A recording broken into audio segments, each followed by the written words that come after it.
Hello Virgo, welcome to your month of May reading. Tingnan natin ano itong mga kaganapan. May mga posibleng paparating sa iyo, dapat mong malaman ngayong kabuuan ng May.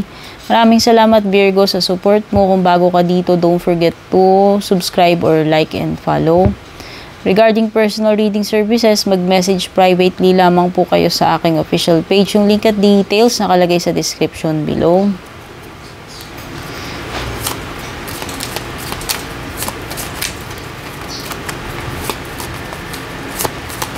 Ay, wait lang. Okay, lumitaw yung ship. Kunin na natin yan.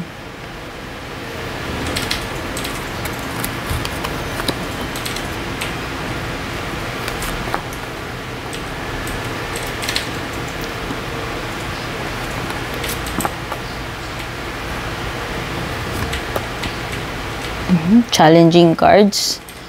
Meron cross. Actually, isa lang naman. No, so meron kang ship, pwedeng may travel.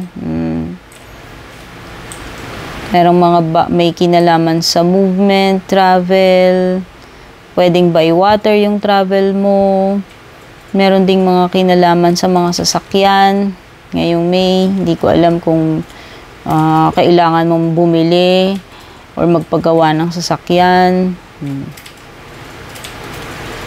Basta merong ano dito kumbaga merong vessel. Kumbaga siya ito yung paraan para makapunta ka doon sa gusto mong puntahan or ma-achieve mo yung goal na kailangan mo. Yun yung para sa akin symbolism ng ship. Kasi siya yung vehicle, siya yung vessel na sasakyan mo, kailangan mo para ma-achieve mo yung goal mo, no? Okay, possible na yung iba, may ewan ko, kasi ship is paglalayag. So, parang meron kayong ginagawang exploration, discovery. So, ibig sabihin, may mga pwedeng bagong opportunities or experiences din yan para sa iyo. Or, parang meron kang ang tawag dito yung kumbaga parang nagsisimula ka ng iyong bagong journey or pakikipagsapalaran, pakikibaka, ayan, kung ano man yan, may kinalaman man yan sa career mo, no? Hindi ko alam, pero pwedeng panibagong panibagong chapter ng buhay mo, panibagong adventure, no? The Sun card, this is a strong positive card, no? So, ang sinisimbolize ng Sun is success, happiness, good health, lahat ng mga bagay na positibo. Ayan. Kaya kung meron kang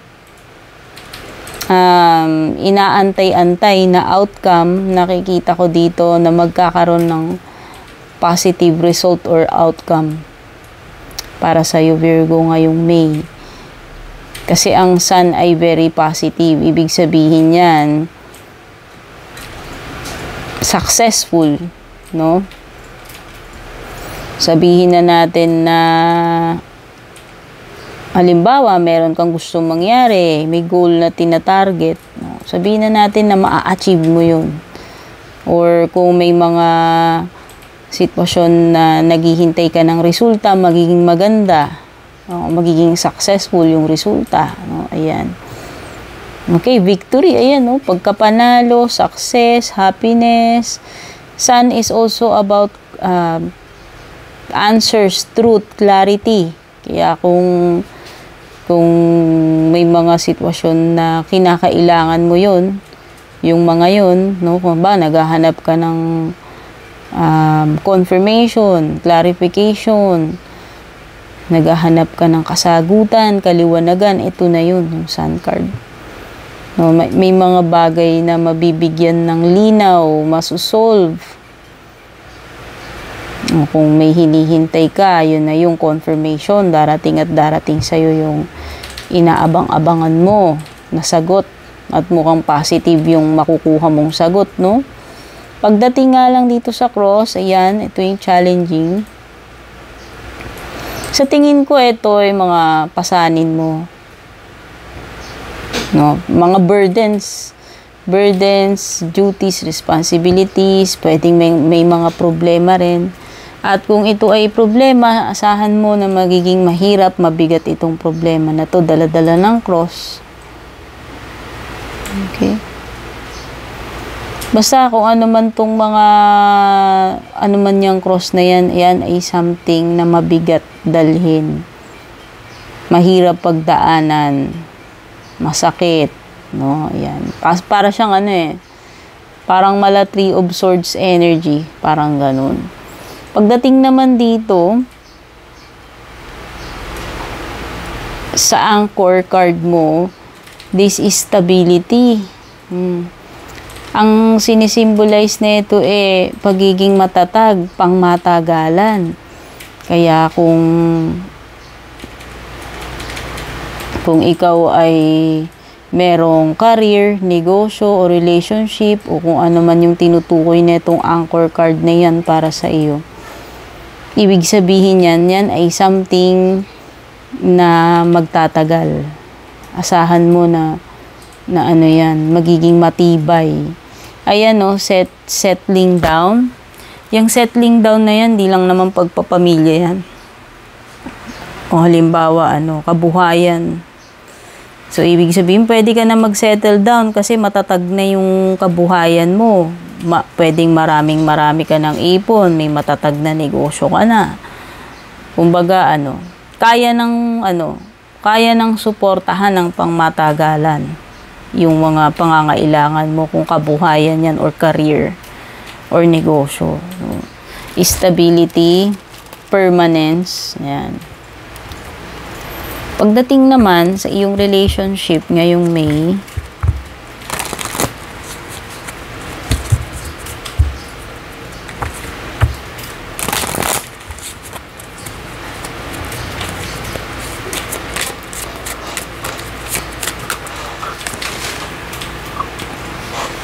may competition, the other man or other woman. So, ibig sabihin, may kaagaw, kalaban, kakumpetensya ka ngayon sa person mo.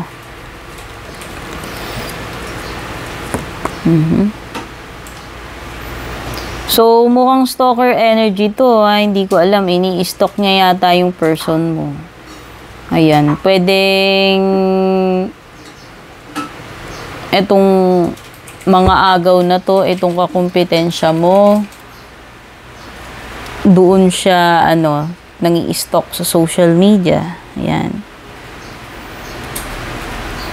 So, hindi ko lang alam kung itong person mo at saka itong person na to na pwedeng kakumpetensya mo, may communication, not sure, no? Pero, isang possibility yun na baka nagkakaroon sila ng interaction ng person mo or communication sa social media. Pwedeng doon. Okay? So, hindi ko alam kung sino yan. Past person ba yan ng person mo? O recently lang nakilala? Wala akong idea. Pero pwedeng doon sila nag-meet or nag-uusap. No? Compromise, making changes. Ayan, meron ka talagang kaaway, no, not kaaway, parang threat, sabihin mo na, threat. Meron ditong threat pagdating sa relationship ninyo. Ayan, watch your back. So, pwedeng hindi mo alam na merong pag nakatalikod ka, may ibang nagaganap or iba yung anong tawag dito? Huwag kang pakampante masyado. Yun yung ibig sabihin yung watch your back card. Nako, so may mga compromises dito. Yan, so pwedeng, yun nga, pwedeng nalalagay sa kompromiso yung relationship ninyo. Kasi nga may threat, no? May other man, other woman, may competition. So sa tingin ko, pwedeng nangyayari na yan eh. Pwedeng hindi lang ngayong May. No? Pwedeng nag-start na yan. Hindi lang ngayong buwan ng Mayo. No? And siguro may mga ano dito, may mga kailangan gawin. No? May mga changes na kailangan gawin. O yun na nga, pwedeng nalalagay sa nalalagay sa kompromiso yung samahan ninyo. Dahil yun nga, may threat, tsaka may other, sabi mo na may pwedeng third party. Okay? Pwedeng sa social media. Sa social media sila nag-uusap madalas. Ayan.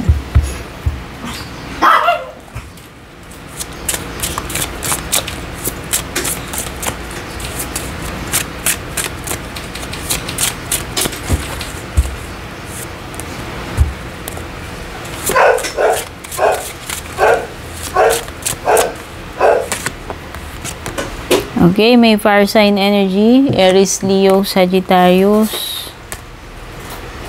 Nakikita ko naman na merong magpapasaya dito sa iyo with Nine of Cups and Page of Wands. Sa tingin ko may good news. You will soon be very happy dito sa malalaman mo, mababalitaan mo. 'Di ba sabi ko nga sa iyo may Sun card positive. May confirmation, may sagot. Kaya kung naghihintay ka ng confirmation, sagot, ito na yung positive na paparating sa iyo. Magbibigay sa iyo ng happiness. Okay, pwedeng related sa karir mo yan. O pwedeng ibang bagay. Pero yun na nga, magiging matutuwa ka sa malalaman, marireceive mo sa malalaman mong, marireceive mong news or malalaman mo.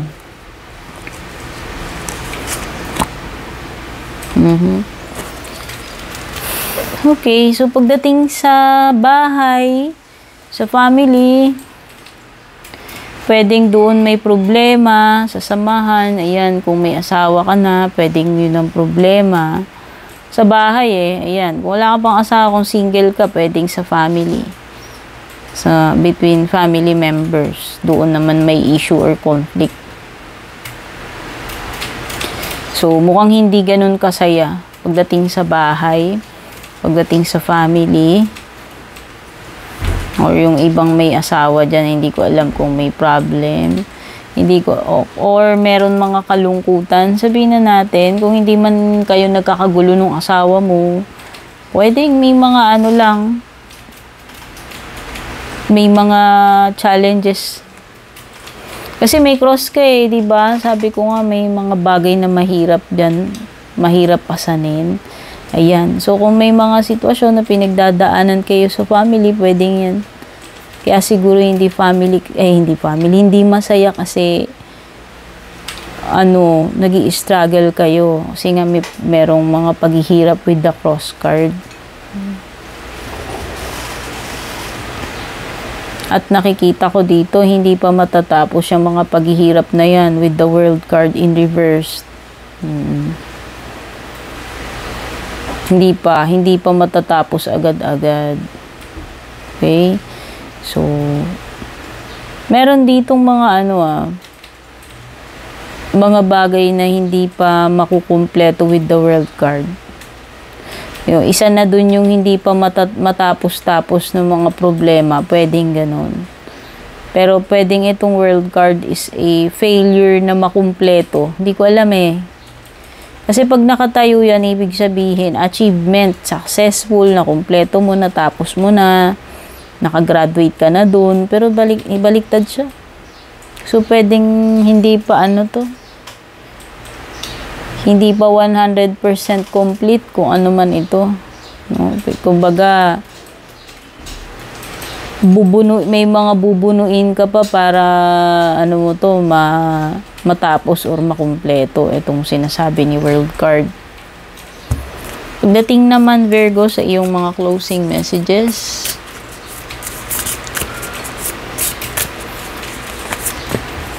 Unang-una, meron ka ditong South Node. Don't let your past hold you back. Baka yung iba dito nakatali pa sa nakaraan, no? Huwag yung hayaan na ang nagde-determine ng present ninyo ay yung past ninyo. Ibig sabihin, naaapektuhan pa rin kayo netong past. Nakagapos pa rin kayo sa nakaraan. Ibig sabihin, palayain nyo na yung sarili ninyo dyan. Kung ano man yung nangyari in the past, past na yan. Hindi ka na dapat na nagpapatali. Yan yung maaaring reason bakit ka nalilimitahan, napipigilan dito sa present situation mo. Kasi pwedeng attached ka pa rin doon sa nakaraan. Okay, may Leo energy and Aquarius. And yun na nga yung fire sign, no? Si Page of Wands kanina. Don't let pride get in your way. Ayan. So, pwedeng yan yung related din doon sa past. Nakakasagabal itong nakaraan at saka itong pride mo. Ego and pride. Siguro you have to let go. Dun sa nakaraan na yan, you have to let go also of your pride. Yun yung ina-advise sa'yo. Siguro kung may mga alit-alitan in the past, tagal na nun, halimbawa, sobrang tagal na. Ang tagal nyo na nagsasuffer dahil lang dyan sa pride na yan, dahil dyan sa away-away na yan, yung nangyari in the past. Hindi pa rin kayo makalaya dahil sa mga pride, dahil lang ayaw ninyong anong tawag dito? Ayaw ninyong i-surrender or i-give up. Okay, yan yung nagiging sagabal para matanggal yung blockage sa buhay mo, Virgo. Show the world the real you, sabi ni Full Moon in Aquarius. So, alam mo itong show the world the real you tsaka ito, pareho silang may something in common. Pareho silang may common yung holding back. Meron kang mga hino-hold back, Virgo. Kaya yun yung sabi dito, huwag mong pigilan yung sarili mo. Pwedeng related pa rin siya sa past. Kung ano man ito. Yan yung malaking hindrance para maging masaya ka, para maging successful ka, or para maka-move on ka. So, ang sinasabi dyan release the past and huwag mong pigilan yung sarili mo kung ano man yung totoong gusto mo. Kung ano man yung gusto mong gawin. Okay, so pagdating sa pwedeng yung iba dito, pwedeng sa relationship yan nag-hold back kayo kasi pwedeng, yun na nga, nakagapos pa rin kayo sa nakaraan, kaya hindi kayo tuloy magkaroon ng, hindi kayo makapagsimula ng panibagong chapter sa buhay nyo or sa love life ninyo. Kasi nga, merong mga bagay dito na hindi mo pa nabibitiwan from the past. Pwede kang maging masaya. Yan yung sinasabi ni Nine of Cups. Depende na sa'yo yan, Virgo. Kung patuloy kang mag-hold back, nakagapos dyan sa nakaraan. So, yan. I-release mo yung dapat mong i-release. I-release, no? At yun yung magbibigay ng sa iyo, yun yung magtatanggal ng blockage dito sa present mo. Okay, Virgo. Take care and God bless.